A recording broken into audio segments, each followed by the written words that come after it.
ETF index mutual funds నేర్చుకుని stock మార్కెట్లో రాణించాలనుకుంటున్నారా? వెంటనే ఈ నెంబర్కి కాల్ చేయండి.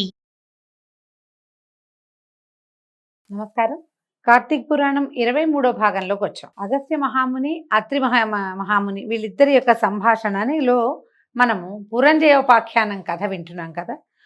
తర్వాత ఆయన అడుగుతున్నారనమాట, అత్రి మునీంద్ర, పురంజయుడు యుద్ధమందు జయం పొందిన తర్వాత ఏం చేశాడో చెప్పమన్నారు. సాధారణంగా ఈ యుద్ధాల్లోనూ వాటిలలోనూ జయించిన తర్వాత ఏం చేస్తారు? విజయోత్సవాలని చేసుకుంటారు.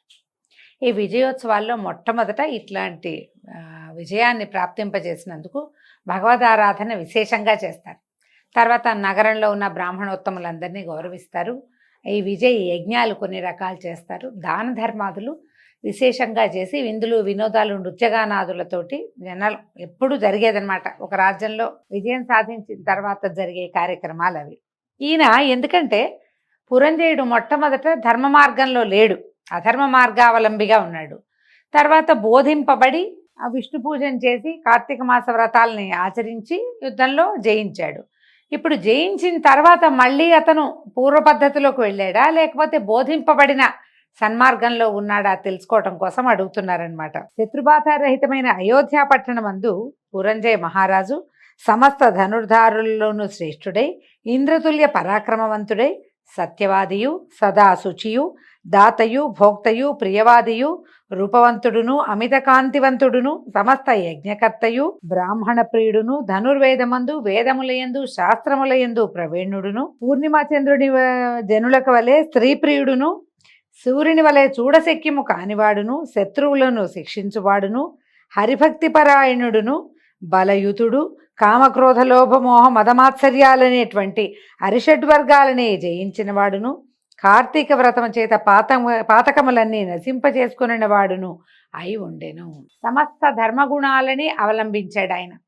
దానివల్ల ఈ ధార్మికమైన విధానం వల్ల కాంతి, కీర్తి, ఉన్నతి, సంపద ఇవన్నీ కూడా ఆయనని ఆశ్రయించి ఉన్నాయి. ఎవరైతే ధర్మ మార్గావలంబిగా ఉంటాడో అతడికి సమస్తమైన కళ్యాణ గుణాలు అతని యందు ఉంటాయి. అలా కనపడుతున్నాడు అనమాట.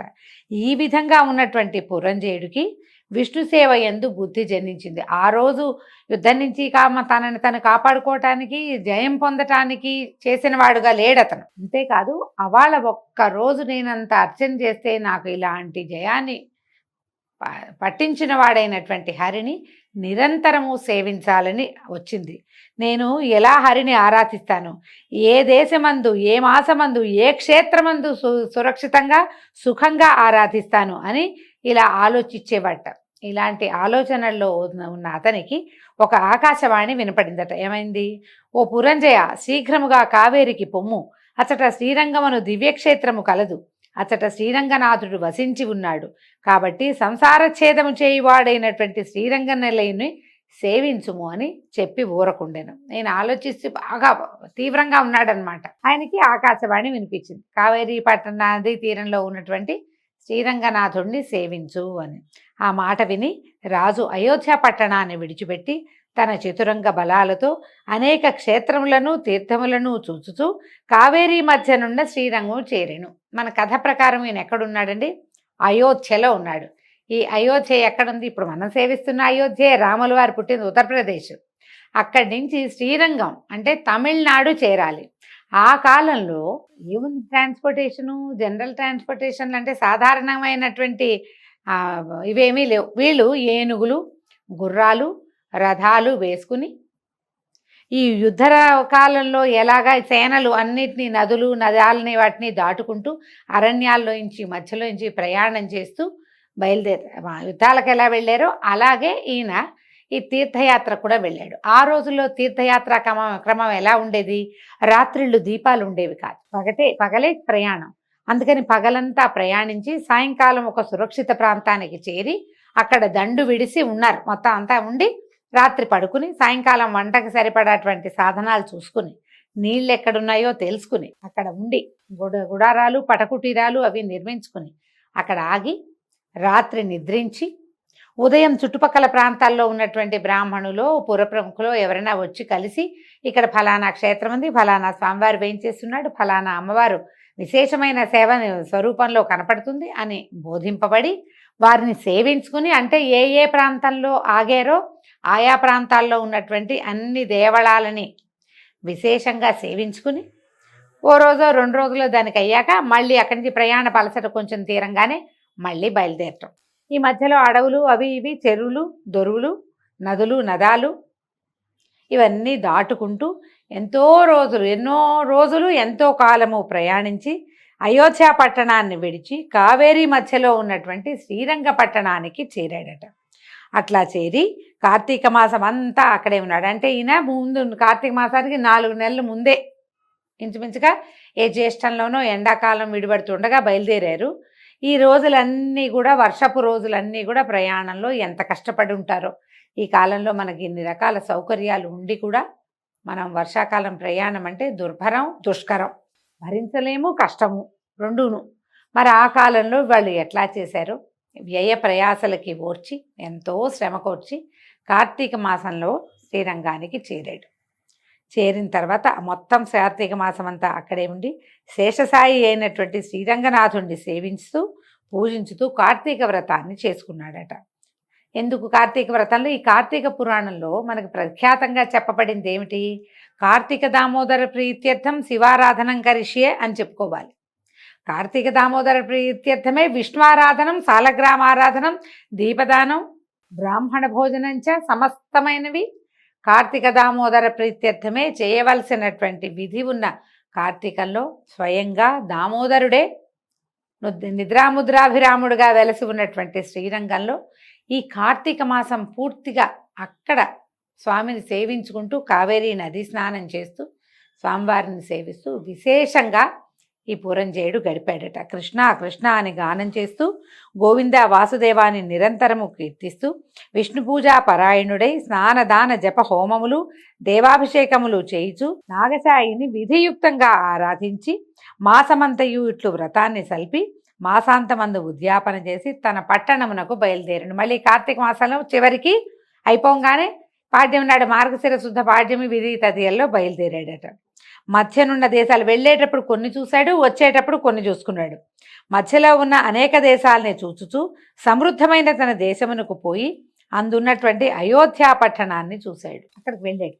వెళ్ళిన తర్వాత ఈ అయోధ్య అన్ని రాష్ట్రములకు అలంకారం వంటిది, సంతోషముతో పుష్టితోనూ కూడినటువంటి జనులు కలిగినది, దృఢముగా ఉన్న ప్రాకారములు తోరణములు కలిగి ఉన్నది, అత్యంత దృఢవంతములైన యంత్రములు గడియలు కలిగినది, అగట్టలు కలిగినది, గుర్రములతో ఏనుగులతో రథములతోనూ నిండి ఉండేది, గృహగోపురముల వెంట వీధులు కలిగింది, అనేక వర్ణములు కలిగిన పతాకములు కలిగినది, వాయువు చేత ప్రజ్వలింపజేయబడుతున్నటువంటి అగ్నులు, వాయువు చేతనే చెలింపజేయబడుతున్నటువంటి పతాకములు కలిగింది, అనేక భట సంయుతము అనేక దేశవాసులతో కూడినది అయి ఉండెను.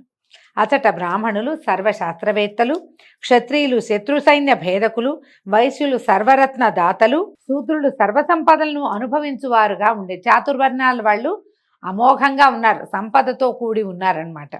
అచట స్త్రీలందరూ సుందరులు, హంసల వలను ఏనుగుల వలను నడుచువారు, చెవుల వరకు ఉండేటువంటి విశాలమైన నేత్రాలు కలిగిన వారు, చక్కని అందమైన శరీరాకృతి కలిగిన వాళ్ళు, మంచి వస్త్రములు, సమస్త భూషణ భూషితులుగాను సౌందర్యవంతులైన స్త్రీలతోటి నిండి ఉందట అయోధ్య నగరం. అతడి వేశ్యలు అంటే బహుశా గణికావృత్తిలో ఉండేవాళ్ళు, కొంతమంది రాజనర్తకులు కూడా ఉండేవాళ్ళు.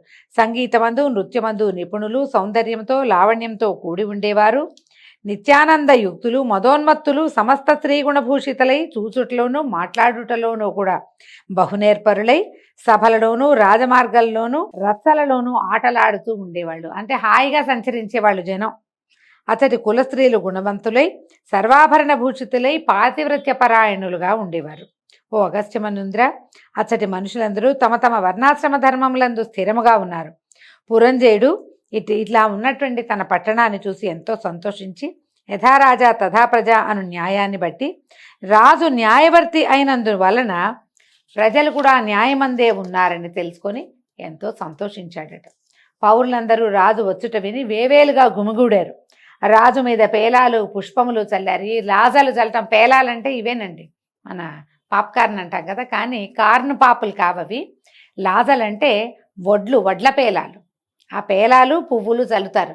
రఘువంశంలో కూడా ఈ ప్రస్తావన కనపడుతుంది. రాముల వారు రాజ్యానికి తిరిగి వచ్చినప్పుడు కూడా ఆయన మీద లాజలు చల్లారు. బ్రాహ్మణ వివాహ క్రతువుల్లో, బహుశా క్షత్రియ వైశ్య వివాహ క్రతువుల్లో కూడా కనిపిస్తాయి. లాజహోమం అని ప్రత్యేకంగా చేస్తారు. వరి పైలాలని హోమంలో సమర్పిస్తారు. అవి పవిత్రమైనవిగా భావిస్తారు. అవన్నీ చల్లారట రాజు మీద. అంటే ఇంత పెద్ద యాత్ర చేసుకుని భగవత్ సాన్నిధ్యంలో 1 నెల రోజులు గడిపి కార్తీక వ్రతాన్ని సాంగంగా, పురాణోక్తంగా, విధియుక్తంగా, శాస్త్రవిహితంగా, వేదోక్తమైన విధానంలో చేసుకుని వచ్చినటువంటి ఆ రాజు యొక్క దర్శనం వల్లే తమకు పుణ్యం లభిస్తుందని పౌరులు భావించారట. భావించి ఆయన మీద లాజలు చల్లి, పువ్వులు చల్లి ఆయన్ని ఆహ్వానించారు. రాజు పట్టణంలో ప్రవేశించి తన ఇంటి యందు సుఖముగా నివసించి ఆ తర్వాత విధియుక్తంగా, ధర్మయుక్తంగా, న్యాయంగా పట్టణాన్ని పరిపాలించాడు, తన దేశాన్ని. తర్వాత కుమారులు మనుమలు కలవాడే అనేక భోగముల్ని అనుభవించి చివరకు కుమారులకు రాజ్యభారాన్ని అప్పగించి తను కూడా భార్యతో కలిసి వానప్రస్థానికి వనమునకు పోయి వనమందు కూడా కార్తీక వ్రతాన్ని విడువక చేయిచు హరిభక్తి స్థిరముగా చేసి దానివల్ల వైకుంఠలోక వాసి అయి సుఖంగా ఉన్నాడు. తర్వాత అంత్యంలో ఆయన వానప్రస్థాశ్రమం తర్వాత మరణించిన తర్వాత వైకుంఠాన్ని పొందాడట. అగస్త్య మునీంద్ర కార్తీక వ్రతము సంపూర్ణమైన మహాత్మ్యము కలిగింది. ఈ కార్తీక ధర్మములో ఈ ధర్మములన్నీ హరికి ప్రీతికరము. ఏ విధంగా ఆయనను వీలు చేసుకుని కార్తీక వ్రతాన్ని చేసేవాడు పరమపదాన్ని పొందుతాడు. సమస్త సౌఖ్యాలని ఇచ్చున్నది కలికల్మాష నాశినియు అయినటువంటి కార్తీక వ్రతమును చేయని మనుష్యుడు దుఃఖమును పొందును. హరిభక్తియుతుడే శుచితో ఈ అధ్యాయాన్ని వినేవాడు సమస్త పాతకములను నశింపచేసుకుని పునరావృత్తి రహితమైన మోక్షాన్ని పొందుతాడు అని అత్రి మహాముని అగస్త్య మునీంద్రులకి తెలియచేశారని వశిష్ఠ మహాముని జనక రాజర్షికి చెప్తున్నారు. ఈ విధంగా కార్తీక మహాత్మ్యంలోని 23వ అధ్యాయం పూర్తయిందండి. దీంతో ఈరోజు పారాయణ పూర్తి చేసుకున్నాం. రేపు ఉదయం 24వ రోజు పారాయణలో మళ్ళీ కలుసుకుందాము. నమస్కారం.